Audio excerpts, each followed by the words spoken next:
Oi, gente bonita, tudo bem com você? Que bom! Mais uma vez estamos aqui juntas, para conversar sobre a Bíblia e Bíblia a partir do zero. Não é uma conversa de gente especialista, mas é um papo de gente comum para gente comum. A gente não é tão especialista assim. O que a gente deseja é que você tenha acesso e se achegue a esse livro. Um livro que é a história de um povo, mas que também é inspirado por alguém, por um ser que é capaz de entender a alma humana. E de alguma maneira as palavras que perpassam esse livro, elas nos motivam em muitos aspectos da nossa vida. Por ocasião desse ano que se inicia, nós estamos em 2023 conversando um pouco sobre os capítulos 1, 2 e 3 de Josué. E é muito interessante que nos vídeos anteriores nós falamos sim que, e você vai, assiste o vídeo depois, mas hoje a gente quer conversar sobre metas.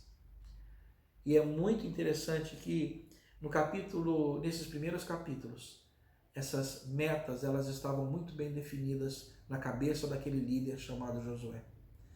Ele precisava levar o povo a Canaã, a terra prometida, e ele tinha um primeiro grande desafio antes de se achegar a a cidade mais próxima, que seria Jericó. Ele precisaria chegar ao Rio Jordão e ultrapassar o Rio Jordão. Aqui há uma questão. O rio ele era de certa maneira caudaloso, não dava simplesmente para passar a pé no rio, porque poderia levar muita gente. Tinha criança, tinha pequenos animais, tinham velhos.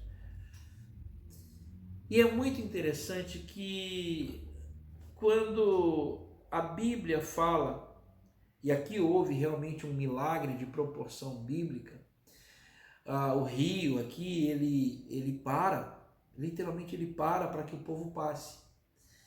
E é interessante que no capítulo 3, no versículo 5, Josué ele diz para que o povo ele se preparasse.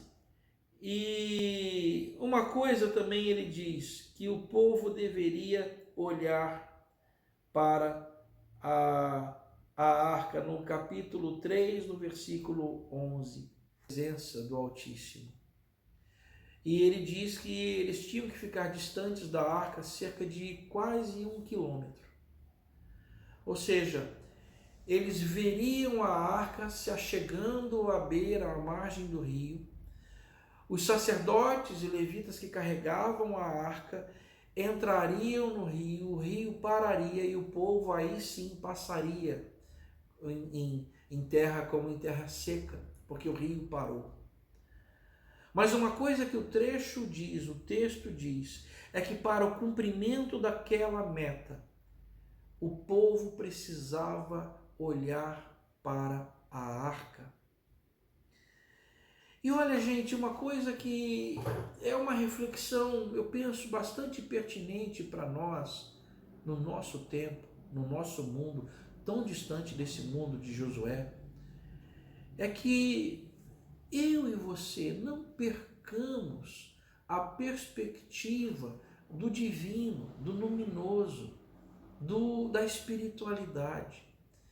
Que é isso que em muitas ocasiões faz com que nós tenhamos e guardemos o sentido daquilo que a gente chama de o sentido da vida. Porque as coisas elas precisam fazer sentido e muitas vezes nós encontramos sentido na medida em que nós nos espiritualizamos.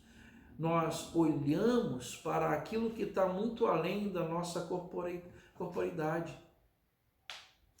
Quando o trecho diz olhar para a arca, eu também olho para algo que está escrito também em Josué no capítulo 1, onde o trecho diz: não se desvie da lei que Moisés lhe deu, estuda esse livro de dia e de noite, e se esforce para viver de acordo com tudo o que nele está escrito.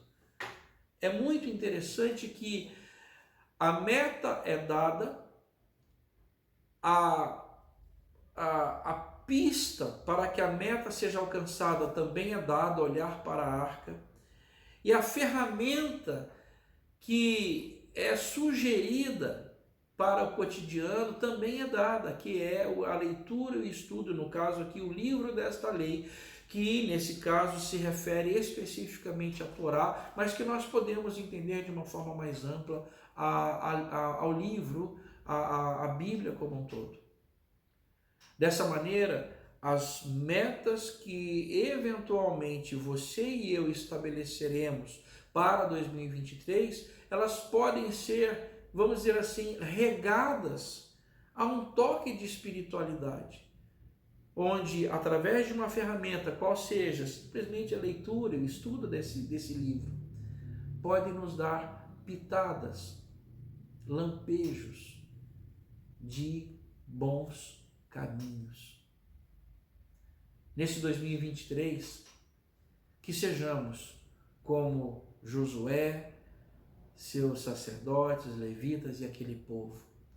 Olhemos para a arca, olhemos para dimensões espirituais que nós não tenhamos vivido ainda. Olhemos para o alto. Feliz 2023, Bíblia do Zero. Seja bem-vindo.